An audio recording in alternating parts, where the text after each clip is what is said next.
دعا هم باید ظرفیت داشته باشد. پیامبر صلی الله علیه و سلم برای 2 نفر دعا کرد که اسلام را با یکی از این دوتا عزت ببخش، اما ظرفیت عمر رضی الله عنه برای هدایت مستعد بود. مثل این میمونه که یه نفر ازدواج نکرده، تو دعا بکنی چه؟ خدایا بچه بهش بده.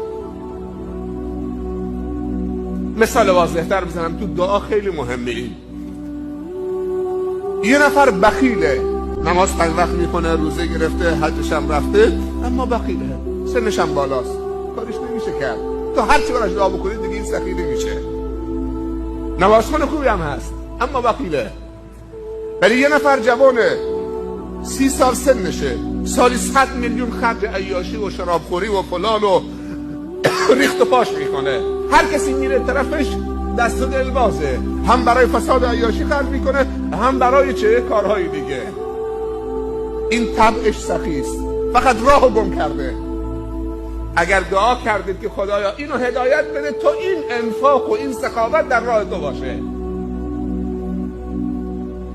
نکته های ظریفی است در دعا.